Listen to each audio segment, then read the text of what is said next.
berdoa selesai. Oke, alhamdulillah. Terima kasih banyak ya Rafa yang sudah membantu untuk berdoa. Oke, sebelum kita masuk ke materi, Ibu izin untuk cek kehadiran terlebih dahulu ya. Rafa, apakah hadir? Hadir Ibu. Oke, Salsa? Sakit Ibu. Oh, oke, Salsa sakit. Oke, semoga nanti di pertemuan selanjutnya Salsa sudah sehat ya. Hadir. Oke, untuk selanjutnya Ria? Hadir Ibu. Ria hadir. Syifa apakah hadir? Ibu. Oke, alhamdulillah. Berarti semuanya hari ini lengkap ya. Oke, anak-anak, hari ini kita itu akan belajar mengenai respirasi anaerob. Ini tuh termasuk ke dalam materi metabolisme yang dimana spesifik materi itu masuk ke katabolisme. Oke, sebelum mulai, ada yang tahu gak sih respirasi anaerob itu apa? Oke, mungkin belum tahu, nanti kita belajar bareng-bareng ya. Oke, di sini ada tujuan pembelajaran dulu di mana nanti Ibu harap kalian tuh bisa menjelaskan nih konsep respirasi anaerob melalui proses fermentasi. Kemudian nanti kalian juga diharapkan bisa mengidentifikasi hasil dari respirasi anaerob berdasarkan pengamatan sederhana. Kemudian nanti Ibu juga harapkan kalian bisa menyimpulkan hasil dari hubungan glukosa dengan pembentukan energi dan juga gas karbon dioksida pada respirasi anaerob.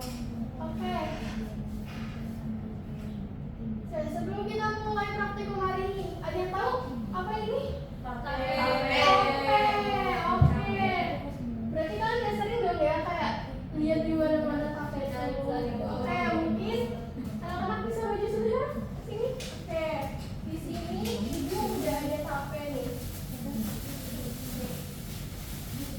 Nah, kalian nanti nge-explore dulu nih tapenya nih, gimana sih baunya, aromanya, teksturnya. Atau mau dicobain boleh nih sambil nonton dikit di kelas boleh.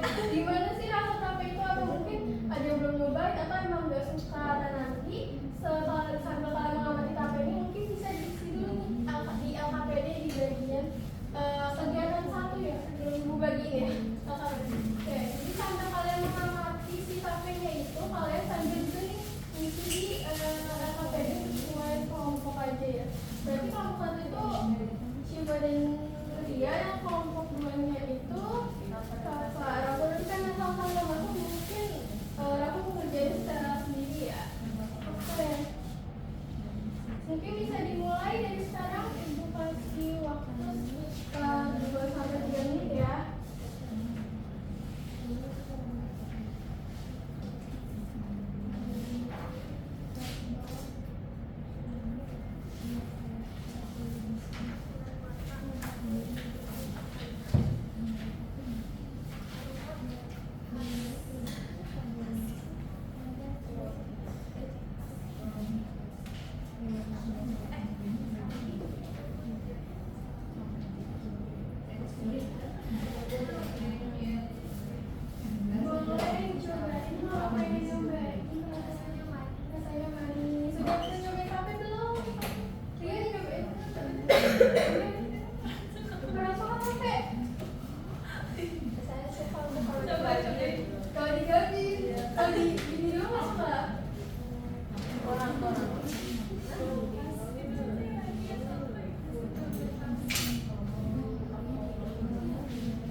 ini warnanya kuning-kuningan ya.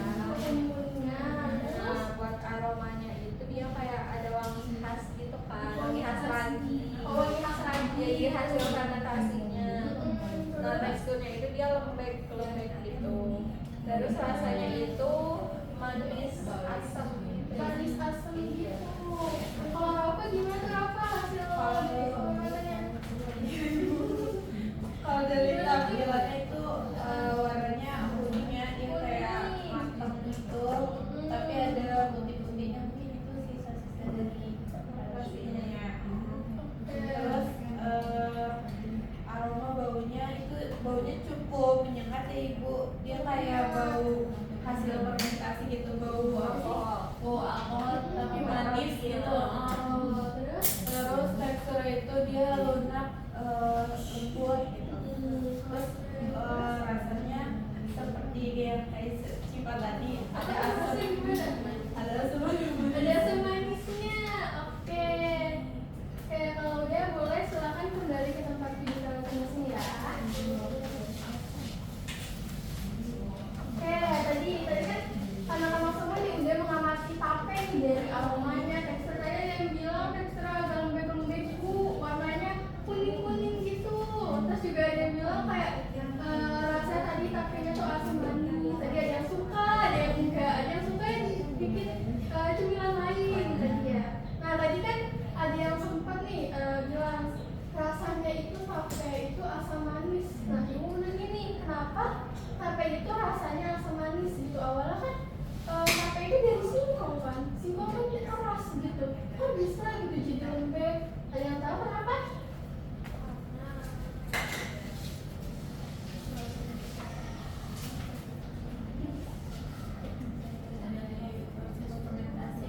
Dari proses fermentasi.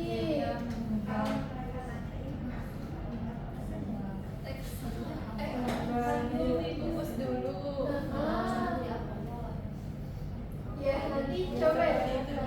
Oke, tadi dibilang karena fermentasi, ada yang bilang karena direbus bu, jadi berubah gitu ya. Oke, kita simpan dulu nih dugaan-dugaan kalian ya.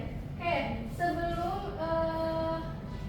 tadi kan kita yang mengeksplor si tape ini untuk membuktikan hasil dugaan-dugaan kalian tadi yang bilang karena fermentasi bu, karena direbus atau sebagainya. Nah, untuk membuktikan dugaan-dugaan kalian kita akan praktikum nih. Dan dari yang sesuatu nanti kalian membuktikan sendiri nih secara ilmiah apakah dugaan-dugaan kalian tuh terkait si fermentasi tersebut itu benar atau enggak. Nah, oke. Mungkin anak-anak bisa lihat di kegiatan kedua ya mengenai praktikum. Nah, di sana udah ada alat bahan dan juga langkah kerjanya, prosedur kerja gimana praktikum kita hari ini. Oke, sambil dibaca-baca sambil menjelaskan nanti anak-anak akan ada dua perlakuan di botol A dan juga botol B. Nah mungkin nanti di botol A itu bisa oleh kelompok satu ya, yang dimana dia pakai ragi ya, pakai gula, juga pakai air panas. Dan nanti Rafa mungkin bisa di botol B dipakai ragi dan juga air panas tapi tidak pakai gula. Nah perbandingannya nanti untuk yang botol A itu 1 sendok makan ragi dan juga 2 sendok makan gula. Nanti mungkin bisa nih diaduk-aduk digelasin dulu baru nanti kita pindahin ke si botol. Nanti baru dikasih air panas dan juga dikasih balon. Nanti bisa kita lihat nih gimana hasil dari si botol A sama botol B, apakah ada perbedaan gitu apakah hasilnya sama. Oke, mungkin boleh dimulai dari kelompok 1 dan kelompok 2, boleh silakan.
biar panasnya panas soalnya.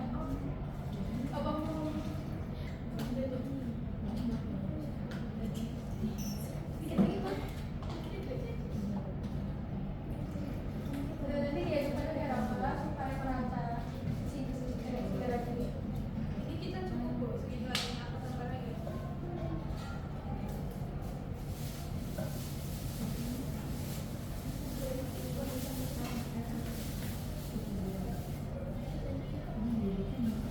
Nanti jangan lupa tapi bawang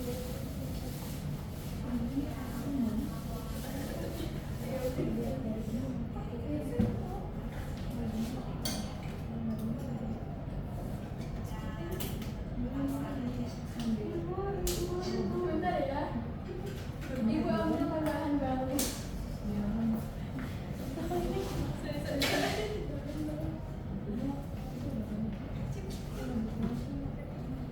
Oke, maaf ya anak nih ada tambahan bawang yang bawangnya robek nih. Kamu pakai ini? Bisa, oke. Pelan-pelan saja.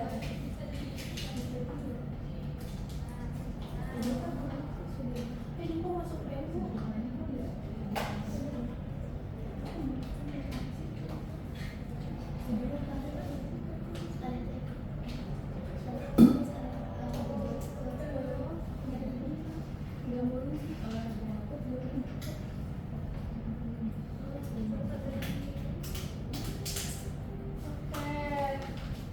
Nanti pembahasannya Rafa udah, nanti Rafa sambil diamati nih si botol B-nya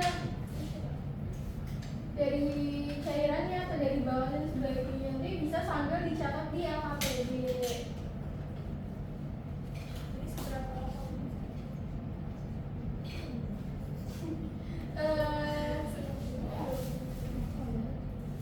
Oke, berarti nanti tinggal diamati ya sekitar 2 menitan. Apakah dari balonnya, dari larutannya dan sebagainya.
bau ya. Bau lagi gitu. Sudah? Untuk tabel seperti itu. Oke, untuk tabel boleh. Terima kasih. Ya udah tepuk tangan buat kelompok satu dulu. Oke. Boleh kelompok berapa? Silakan.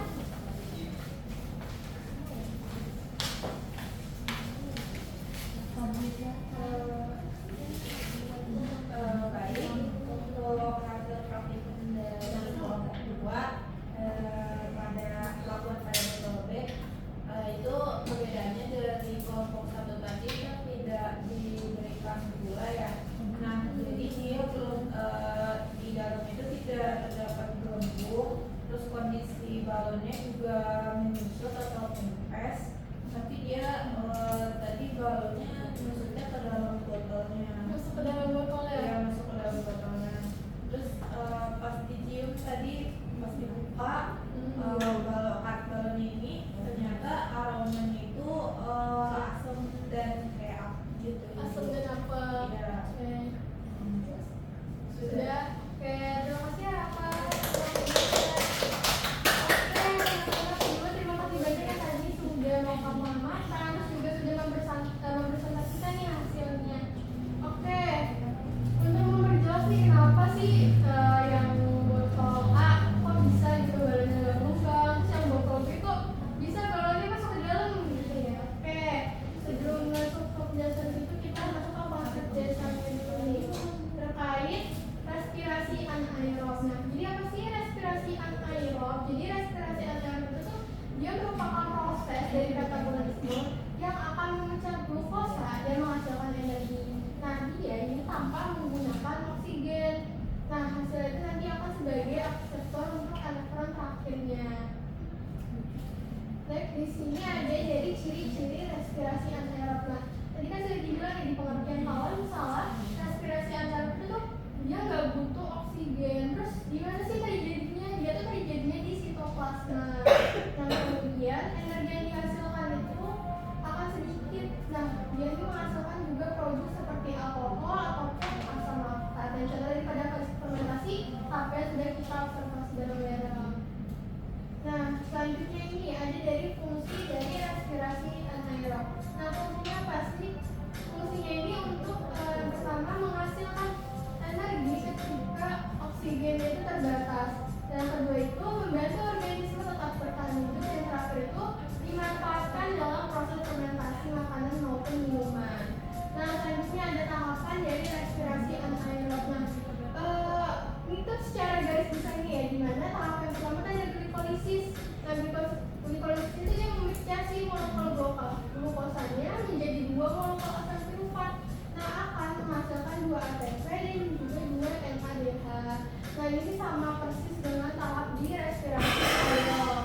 Nah, yang selanjutnya ini ada fermentasi.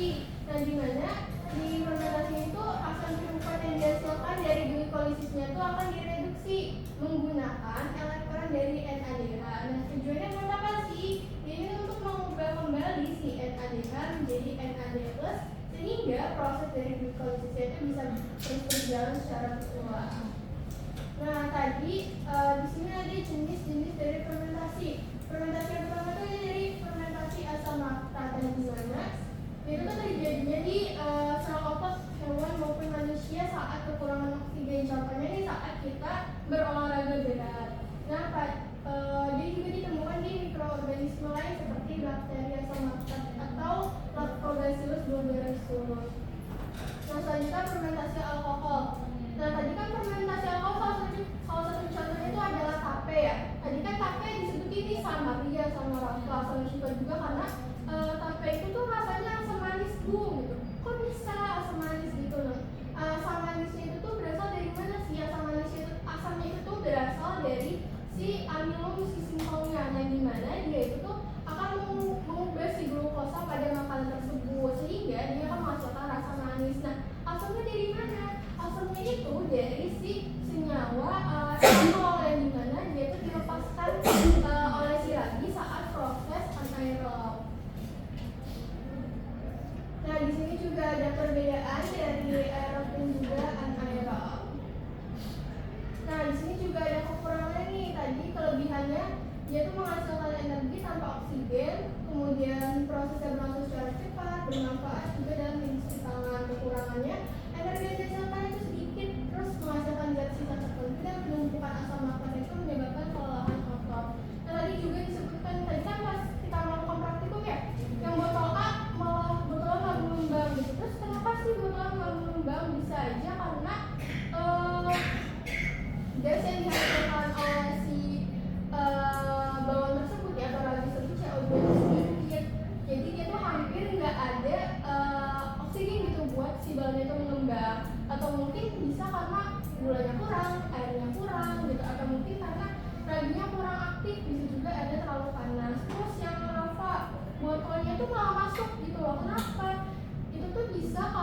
udaranya itu tuh udara di dalam botol tuh ikut menyusut sehingga dia tuh nggak ada tekanan di dalam botol buat lebih masuk gitu. Jadi kalau si bolanya tuh lebih rendah gitu daripada tekanannya seperti itu. Oke, di sini lanjut ada penerapannya yang tadi sudah contoh seperti tape ya, roti, yogurt juga keju. Kemudian diintegrasi keislaman di sini itu pada surat Quran An-Nahl ayat 11 di mana kita tahu ya kalau singkong dan gula itu berasal dari tumbuhan ciptaan Allah yang dimana mereka tuh melakukan melewati gitu fermentasi sehingga fermentasi itu akan menghasilkan makanan bermanfaat seperti tape dan juga roti. Dan sini juga ada kesimpulan. Oke. Nah, dari pembahasan yang tadi nih, Ibu mau nanya, ada yang bisa menyimpulkan nggak? Baik anak-anak, mungkin segitu saja pembelajaran hari ini bisa ditutup dengan doa oleh Bapak.